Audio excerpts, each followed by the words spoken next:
አንድ አምላክ በሆነ በአብ በወልድ በመንፈስ ቅዱስ ስም አባ ድሚያኖስ ሰኔ 18 በዚች ቀን ከአባቶች ሊቃነ ጳጳሳት ቁጥር 48ኛ የሆነ የእስክንድርያ ሊቀ ጳጳሳት አባ ድሚያኖስ አረፈ። ይህም አባት በአስቄጥስ በአባ ዮሐንስ ሐጺር ገዳም ከታናሽነቱ ጀምሮ መነኮሰ። 17 ዓመት ያህልም እየተጋደለ ኖሮ ዲቁና ተሾመ።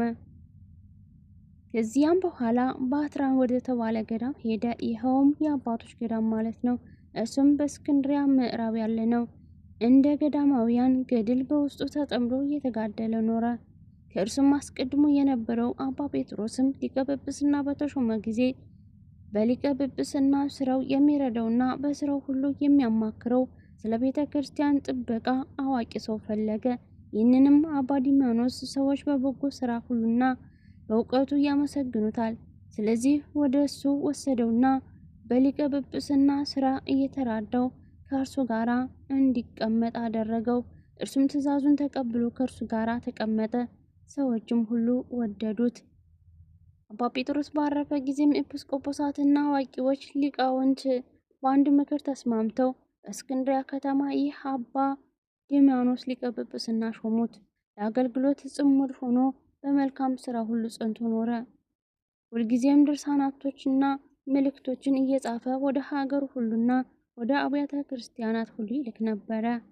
በአስቄጥስ ገዳም በአባ መቃርስ ደብረ ከነጣቂዎች ከሃዲ ወገን የሆነ አርሴሳን የሚሏቸው መናፍቃን ነበሩ። እነሱም በሚቆርቡበት ቀን በሌሊት ወይን ይጠጣሉ፣ በማግስቱም ቅዱስ ቁርባንን ይቀበላሉ።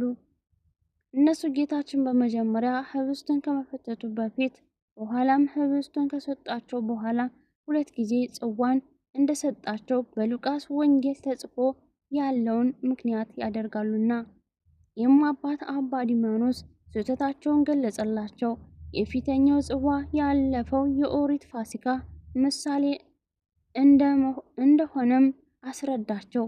አዲሱ የአባቶቻችን ሐዋርያት ቅኑና ሕግ ግን የመድኃኒታችን ቅዱስ ሥጋውና ክቡር ደሙን የሚቀበል ሁሉ ከመብልና ከመጠጥ ይጠበቅ ዘንድ ከቁርባንም አስቀድሞ ምንም እንደማይቀመስ ያዝዛል።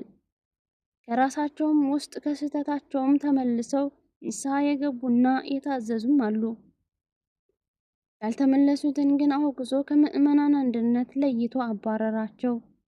በዚያም በአባ ድሚያኖስ ዘመን የአንጾኪያ ሊቀ ጳጳሳት ቴዎድሮስ አረፈ። በእርሱ ፈንታ የቅድስት ሥላሴን ስም ፈጽሞ የማያወሳ አንድ እግዚአብሔር ብቻ ይል እንጂ በልዩ ሦስትነት የማያምን መናፍቅ ሰው ተሾመ።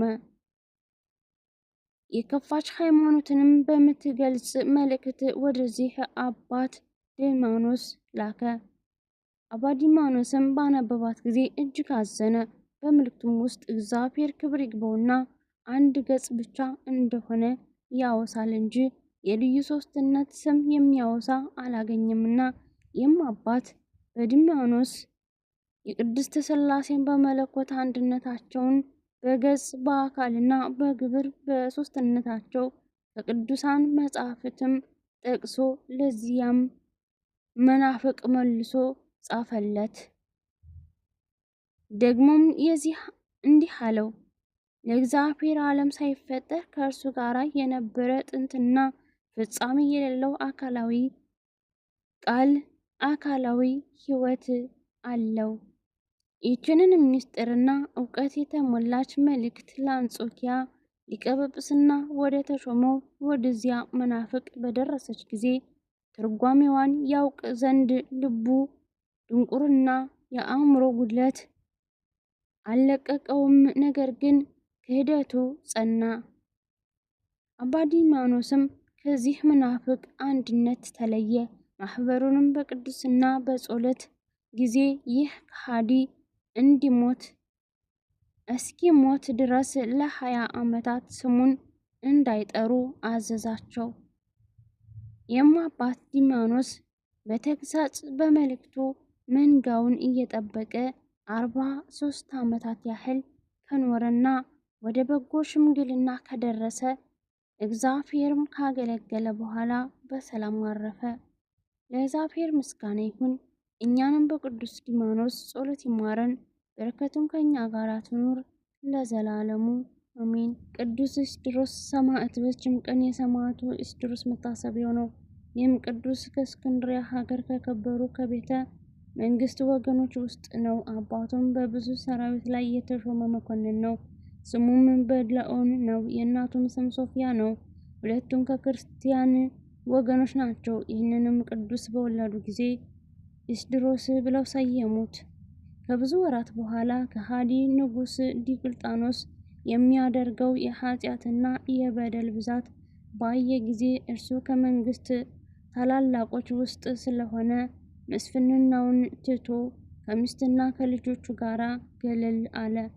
ስለ ክብር ባለቤት ጌታችን ኢየሱስ ክርስቶስ ስም መጻተኞች በመሆን ከዚህ ኃላዊ ንጉሥ ፊት ሸሽተው ሳሙኤል ከሚባል ሰው ዘንድ ተሰብስበው በገዳም ተቀመጡ። ከዚያም በኋላ ለጣዖታት እንዳይሰግዱ ከንጉሱ ሸሽተው ስለተሰወሩ ከሃዲያን መጥተው በንጉሱ ዘንድ ነገር ሰሩባቸው።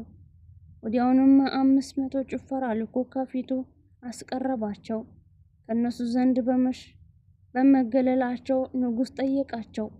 እነሱም እንዲህ አሉ፣ የክብር ባለቤት ክርስቶስ በተውኸው ጊዜ ተውንህ፣ ታላቅ ስንፍና አደረግ ስተሃልና።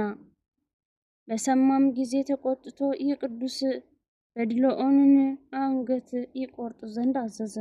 የሰማዕትነት አክሊልንም አገኘ። ቅዱስ ኢስድሮስም ግን ይመክረው እንደሆነ ብሎ አሰረው። ያን ጊዜም 12 ዓመት ነበረ። ከጥቂት ቀን በኋላም በአንገቱ የብረት ዛንጅራና ገመድ አስገብተው ከንጉሥ ፊት አቀረቡት። ንጉሡም አልፈራህምን? ልብህስ ለመመለስ አልመከርህምን? ብሎ ጠየቀው። እሱም እኔ የቀናች ሃይማኖቴን ትቼ ወደ ስህተት አልመለስም አለው። ያን ጊዜ ራቁቱን ከምሰሶ ላይ ሰቅለው ደሙ እንደ ውሃ እስኪፈስ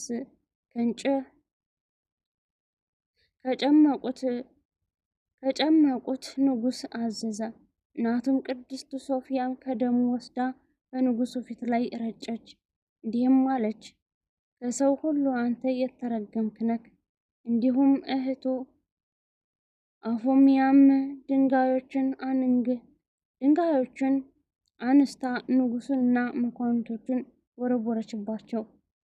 ንጉሱም ተቆጥቶና ወገባቸው መካከል እንዲቆርጧቸው አዘዘ። ቆረጧቸውም።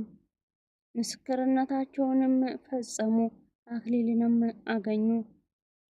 ቅዱስ ኢስድሮስንም ተሰቅሎ ሳለ በእናቱና በእህቱ ላይ የሆነውን ይመለከት ነበረ። በወገቡም ላይ የእሳት ፍም ደፉበት። ደግሞም ሆዱን ሰንጥቀው አንጀቱን አወጡ። በተራራ ላይም ጣሉት። የሰማይ ወፎችና የዱር አራዊት አልቀረቡትም። መድኃኒታችን ከሞት አስነስቶ እንደ ቀድሞ ሕያው አደረገው። ከዚያም ሂዱ በንጉሥ ፊት ቆመ። ንጉሱም ከብረት አልጋ ላይ አውጥተው ከበታቹ እሳት እንዲያነዱ አዘዘ። ሁለተኛም በብረት ላይ አስተኝተው አንጀቱን እስኪፈስ ድረስ ፈጩት። ከዚያም መድኃኒታችን አስነሳው። ደግሞ ሁለተኛ ከ800 ነፍስ ጋራ ሰቀሉት። ያን ጊዜም መድኃኒታችን አድኖ አስነሳው። ንጉሱም አይቶ በበሬ ቅርጽ በተሰራ ብረት ውስጥ አስረው በላዩ ድኝና ዝፍት ጨምረው ከበታችም እሳት እንዲያነዱ አዘዘ። ከጥቂት ቀን በኋላም ራሱን እንዲቆርጡ አዝዞ ቆረጡት። ያን ጊዜም ጌታችን ከሞት አስነሳው። እነሆ ሲያስነሳው 3ኛ ነው። ደግሞ ከዚህ በኋላ እጅግ ከባድ የሆነ ድንጋይ በአንገቱ አስረው ወደ ባህር ጣሉት። ወዲያውኑም የመላእክት አለቃ ቅዱስ ሚካኤል አውጥቶ ከንጉሱ ፊት አደረሰው። ንጉሱም በከተማ መካከል እንዲሰቅሉት አዘዘ። እንዲያውም ሰቀሉት፣ ሞተ። የክብር ባለቤት ጌታችንም አስነስቶ ይህም የሚያሳየው አራተኛ ጊዜ ነው። ከዚያም ለአንበሶች ጣሉት። እግዚአብሔርም ነቢይ ዳንኤልን እንዳዳነ አዳነው። ከዚያም በኋላ በየጥቂቱ ቆራርጠው እንዲፈጩትና በእንቅብ ሰብስበው ወደ ባህር እንዲጥሉት አዘዘ። አሽከሮችም እንዲሁ አደረጉ። ያን ጊዜም የክብር ባለቤት ጌታችን ከቅዱስ ሚካኤልና ከቅዱስ ገብርኤል ጋር መጥቶ በባህሩ ዳር ቆሞ የዚያን አውጥቶ አስነሳው ያለምንም ጉዳት። ይህም ከሞት ያስነሳው አምስተኛ ነው። ንጉሱም በአፈረና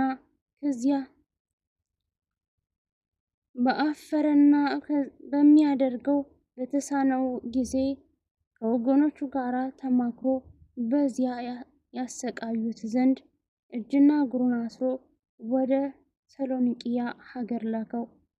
ሰሎንቅያ ሀገር ገዥም አስቀድሞ ስለሚያውቀው ከቅዱስ ኤስድሮስ ጋር ቸርነት ርኅራኄ ያደረገ። ንጉሱም ሰምቶ ተቆጣ። ያንን መኮንንም እንዲያመጡት አዘዘ። ቅዱስ ኤስድሮስንም ወደ እርሱ መልሶ በእስር ቤት በረሃብና በጥም አኖረው። ቅዱስም በስራቱ መጠን ታላላቅ ድንቆች ታምራት እያደረገ በሽተኞቹን ሁሉ አዳነ። በዚያች በግንቦት በ19 ቀን በ6 ሰዓት ከከተማ ውጭ እንዲሰቅሉት ንጉሱ አዘዘ። የአየር መልአክ ተላከች። የክብር ባለቤት ጌታችን ኢየሱስ ክርስቶስ ብዙዎች ቃል ኪዳን ከእርሱ ጋር አደረገ። ያን ጊዜም ነፍሱን አሳልፎ በማይጠፋ መንግስተ ሰማያት የሰማዕትነትን አክሊል ተቀበለ። በተጋድሎም የኖረባቸው 12 ዓመታቶች ናቸው። ለእግዚአብሔር ምስጋና ይሁን። እኛንም በቅዱስ ጸሎት ይማረን። በረከታቸው ከኛ ጋር ትኖር ለዘላለም አሜን። ወስብሐት ለእግዚአብሔር ወለወላዲቱ ድንግል ወለመስቀሉ ክብር። ይቆየን።